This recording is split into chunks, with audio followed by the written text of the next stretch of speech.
Affecting around 10% of the adult population worldwide, migraine is the second most prevalent neurological disorder and the leading cause of disability in under 50s. But what causes this complex, multifactorial neurological disorder?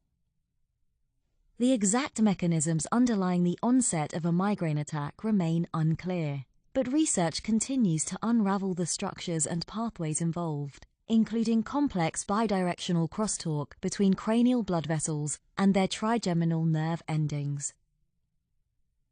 Development of the excruciating throbbing headache of migraine requires the initial activation and increased sensitization of trigeminal nociceptive afferents that innervate the cranial meninges and their related large blood vessels. The cranial meninges are comprised of two layers, the dura mater, which is highly vascularized, and the leptomeninges. Accumulating evidence implicates vasodilation of meningeal blood vessels in the development of migraine.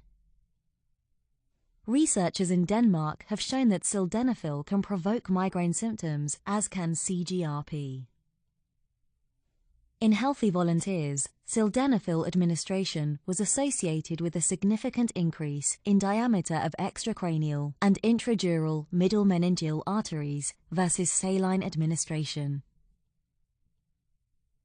Sildenafil, a phosphodiesterase type 5 PDE5 inhibitor, protects cyclic guanosine monophosphate (CGMP) from degradation by PDE5, indirectly allowing smooth muscle relaxation and vasodilation due to increasing CGMP levels in response to nitric oxide (NO) binding to guanylate cyclase receptors.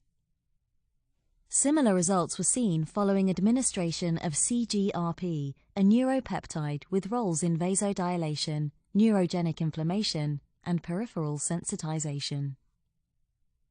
Consistent with these findings, earlier studies found that exogenous CGRP infusions triggered delayed migraine-like headaches accompanied by unilateral dilation of the middle meningeal artery, but no dilation of the middle cerebral artery, suggesting a peripheral role for CGRP. The role of other potential vasodilators, including vasoactive intestinal peptide, VIP, endothelin, and serotonin 5-hydroxytryptamine in migraine pathophysiology, has also been investigated with mixed results, which is also congruent with the notion that intracranial vasodilation alone is not sufficient to activate meningeal afferents and trigger migraine. Clearly, there is much still to be learned about migraine pathophysiology, especially the initiating processes, but the knowledge that we have gained to date is already resulting in clinically relevant improvements in the management of this disabling condition.